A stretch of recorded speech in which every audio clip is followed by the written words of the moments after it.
आज शनिवार का दिन है, जिस दिन अपन इस दरिद्रता से मिलने के लिए पीपल के पेड़ के नीचे आए हैं। हिंदू धर्म में ये दिन पीपल के वृक्ष के लिए पूजनीय होगा। जो भी शनिवार के दिन पीपल के वृक्ष की पूजन करेगा, दूध चढ़ाएगा या मिष्ठान का भोग लगाएगा, लक्ष्मी और नारायण उसके घर में प्रवेश कर जाएगा। लक्ष्मी और नारायण उसके घर में प्रवेश करेगा। इसलिए नियम बनाया। कौन से दिन का? शनिवार। लक्ष्मी जी बोली, नारायण आपने तो एक दिन का वार लिख दिया। शंकर जी ने 7 वार बनाए हैं, रविवार, सोमवार, मंगल, बुध, गुरु, शुक्र और शनि। ये शिव जी ने बनाए। अब एक दिन आपने अपना बना लिया, बाकी के दिन अगर कोई इस पीपल के वृक्ष के नीचे आएगा और यहां तो दरिद्रता बैठी है, तो उसका क्या होगा? भगवान नारायण बोले, सुन दरिद्रता, तेरे से एक विनती है, अगर कोई भी मनुष्य इस पीपल के पेड़ के नीचे अगर 7 दिन में आता है और उसके हाथ में अगर कोई सामग्री होती है तो तू उसके घर में प्रवेश नहीं करेगी। नियम है पीपल के वृक्ष का, या तो पानी का लोटा लेकर जाओ, कुंकू का चोपड़ा लेकर जाओ, शक्कर लेकर जाओ, या पेड़ के नीचे चींटी को डालने के लिए आटा ले जाओ, पर खाली हाथ पीपल के वृक्ष के नीचे कभी मत जाओ, कभी नहीं। खाली हाथ जाओगे तो दरिद्रता तुम्हारे घर में प्रवेश करेगी। दरिद्रता उठकर खड़ी होकर बोली, नारायण तुमने अपनी मनमानी करी है, एक दिन मुझे भी मेरा चाहिए। भगवान ने कहा, बोल कौन सा दिन चाहिए? दरिद्रता कहती है, रविवार के दिन इस पीपल के वृक्ष के नीचे मैं दिन भर नृत्य करूं, इसमें रहूं, और जो यहां आए रविवार को मैं उसके घर में प्रवेश करूं। भगवान ने कहा, ठीक है। दरिद्रता, रविवार का दिन एक ऐसा दिन रहेगा जिस दिन तू इस पीपल के वृक्ष के नीचे नृत्य करेगी और जो आएगा इस पीपल के वृक्ष के नीचे तो उसके साथ प्रवेश करेगी। मैंने तुझे वर दिया। इसलिए हमारे यहाँ केवल पीपल का वृक्ष अगर दीवार में भी लग जाता है ना, किसी की फैक्ट्री की दीवार में, किसी के घर की दीवार में पीपल का वृक्ष अगर लग जाता है, पीपल का पौधा लग जाता है, उसको कितना भी तोड़ लो वो वापिस लग जाएगा। फिर तोड़ोगे फिर लग जाएगा। अगर पीपल के पौधे को तोड़ना है तो केवल रविवार का दिन एक नींबू, एक मिर्ची और बमूल का कांटा, ये 3 चीजें रखने के बाद में आधे घंटे बाद रविवार के दिन पीपल के पेड़ को उखाड़ कर फेंक दो। दूसरी बार कभी पीपल दीवार में लगता ही नहीं, कभी नहीं लग सकता। केवल एक रविवार का, केवल एक संडे, इतवार का। घर में दीवानों पर अगर पीपल लग भी गया है, इसलिए पीपल के वृक्ष को उखाड़ने का, अगर घर में पीपल लगा हुआ है या पीपल का पौधा हमारे घर में लग गया, उसको उतारना, निकालना, लगाना, तो पीपल के वृक्ष को अगर निकाला जाता है तो रविवार के दिन, और अगर पीपल के वृक्ष को कहीं लगाया जाता है तो सोमवार के दिन या मंगलवार के दिन, बुधवार के दिन, इन दिनों में लगा सकते पीपल के वृक्ष कहीं लगाना। शनिवार का दिन एक ऐसा दिन होता है जिस दिन पीपल के वृक्ष को कहीं जाकर लगाया नहीं जाता, क्योंकि शनिवार के दिन पीपल के वृक्ष के नीचे लक्ष्मी रहती है। हम अपने हाथों से अगर पीपल का वृक्ष किसी दूसरी जगह पर शनिवार को रोपित करते हैं तो हमारे घर की लक्ष्मी अपने घर से छिन्न होकर चली जाती है। इसलिए शनिवार के दिन पीपल लगाया नहीं जाता, किसी के घर जाकर उसको वापस पलटा नहीं जाता। लग गया उसको डाल। प्रभु मेरी धर्म पत्नी को कहाँ रखूं आप बताओ? वो तो जहां यज्ञ होता है, अनुष्ठान होता है, दान होता है, पुण्य होता है, सत्कर्म होता है, वहां जाने को तैयार नहीं। अब करूं क्या? भगवान ने बोला, एक काम करो। दुर्वासा जी बोले, जिसके यहां रात्रि में बर्तन झूठे पड़े रहते हो उसके घर में इस दरिद्रता को लेकर तुम प्रवेश कर जाना।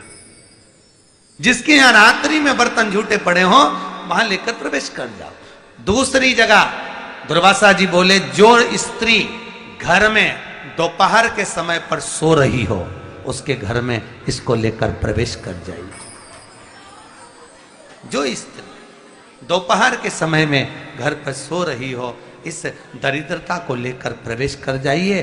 तीसरा, जिसके यहां पर दरवाजे पर कांटे वाले पौधे लगे हों उस घर में इस दरिद्रता को लेकर प्रवेश कर जाइए। दरिद्रता, कितनी सुंदर बात कही है। दाता और विधाता, कौन कौन? दाता और विधाता। लक्ष्मी और दरिद्रता के सगे भाई हैं। कौन कौन? दाता और विधाता। दाता को फिटकरी प्रिय है, विधाता को नमक प्रिय है। ये दोनों हमेशा लक्ष्मी को और दरिद्रता को दोनों को समझाते थे, दोनों में प्रेम बढ़ाते थे। आज भी हिंदू धर्म की रीति है, यहां तो ठीक है, जिसके यहां पर भी अगर थोड़ी सी भी परेशानी होती है, थोड़ा सा क्लेश होता है, अशांति होती है, लक्ष्मी नहीं टिक रही हो, काम नहीं बन रहे हो, बहुत प्रयास करा जा रहा हो और हमारा कार्य नहीं होता, तो क्या करते हैं? फिटकरी और नमक को पानी में डाल देते हैं और घर में पोछा लगा देते हैं। आप लोगों ने आजकल फेसबुक पे भी पढ़ा होगा, व्हाट्सएप पे भी पढ़ा होगा। तो क्यों लिखा उसमें? उसका कारण ही केवल ये है कि दाता और विधाता की प्रियता उसमें। माता ख्याति के जो 4 बच्चे हुए, इसमें जो 2 लड़के हैं, दाता और विधाता, उसकी प्रियता उसकी पूर्णता उसमें। अब दुर्वासा जी बोले अपनी धर्म पत्नी को वहां लेकर, जहां कांटेदार पौधे लगे हों वहां पर लेकर प्रवेश कर जाइए। कांटेदार पौधों में उस दरिद्रता का निवास हो गया। कितना विचित्र कथा यहां वर्णन करी है। श्रीमद् भागवत के अंतर्गत जो वर्णन किया कि मृत्यु निश्चित है। आपको मालूम है, भगवान विष्णु ने अपने सुदर्शन चक्र से भगवान शंकर भगवान की धर्म पत्नी माता सती के शरीर के टुकड़े करे थे।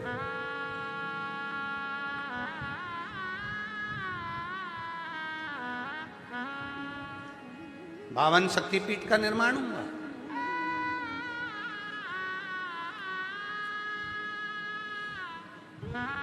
किसी ने पूछा देवादिदेव महादेव से,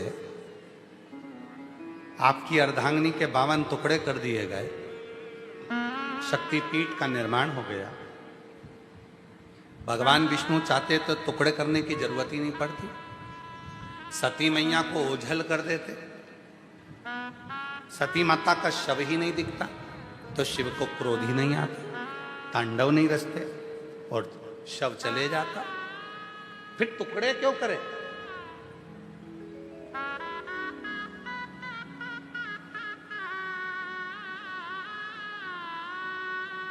जैसे भगवान श्री राम जी महाराज ने अपनी पूरी लीला करी और अपने शरीर को त्यागा, तो वो शरीर राम जी का कभी मिला? जम के बोलो जरा, नहीं। भगवान कृष्ण ने पूरी लीला करी और भगवान ने अपना शरीर त्यागा, भगवान कृष्ण का वो शरीर मिला? जम के बोलो, नहीं। जितनी जितनी लीला हुई, उस लीला में शरीर नहीं मिला। फिर सती माता के साथ उमा माता का शरीर नहीं मिला, कात्यायनी का शरीर नहीं मिला, कुष्मांडा का शरीर नहीं मिला, स्कंदा का शरीर नहीं मिला। फिर माता सती का ये शरीर और जिसके 52 टुकड़े हुए और 52 शक्तिपीठ का निर्माण हुआ, तो ये क्यों हुआ? ये प्रश्न बड़ा भारी था। शिवजी से पूछा, भगवान नारायण चाहते तो इसको ओझल कर देते, गायब कर देते, फिर ये टुकड़े हुए इस शरीर के, और क्यों हुए, किस लिए हुए, क्यों, किस लिए? तो कहा, पूरी पृथ्वी पर ये 52 शक्तिपीठ जो निर्माण किए गए हैं, ये इसलिए करे गए हैं, जब संसार का मनुष्य हर तरह से हारेगा, किसी भी एक शक्तिपीठ पर जाकर जब भगवान शिव को याद करेगा, तो शिव और शक्ति उसके ऊपर कृपा बरसाना प्रारंभ कर, करुणा करना।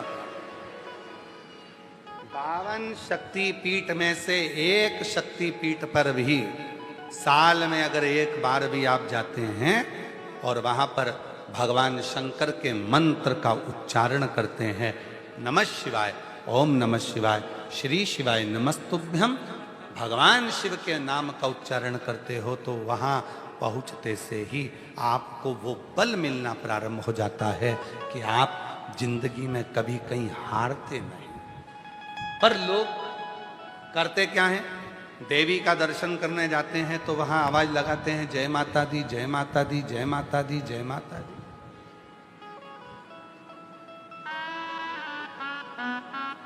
जय माता दी।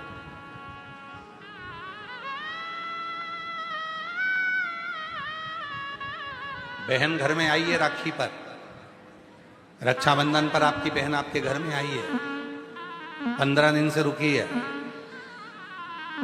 प्रैक्टिकल कर कर देखना एक बार, बहन से एकदम अचानक जाकर कह देना,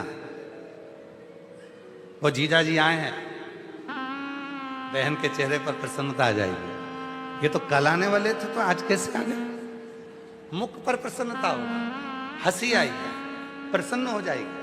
पति का नाम सुनते से ही पत्नी प्रसन्न हो जाती है, और शिव का नाम सुनते से ही 52 शक्ति पीठ प्रसन्न हो जाती है। 52 शक्ति पीठ प्रसन्न हो जाती। एक शक्ति पीठ पर भी अगर शिव के नाम का उच्चारण हो, वहां की जो ऊर्जा, वहां की जो शक्ति होती है वो कम नहीं है, कम।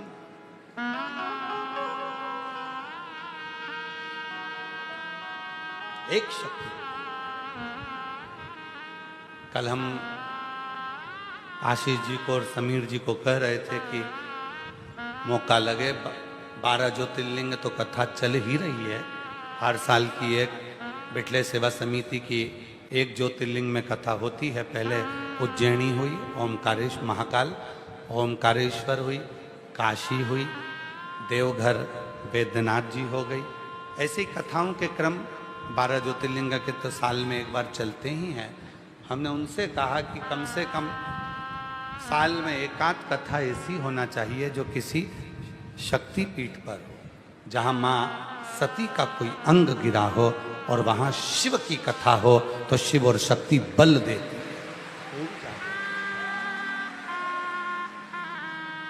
और वो ऊर्जा जब कोई व्यक्ति लेकर जाता है, शिव और शक्ति दोनों का ही आशीर्वाद, दोनों उसके जीवन में एक सुख का अनुभव हो।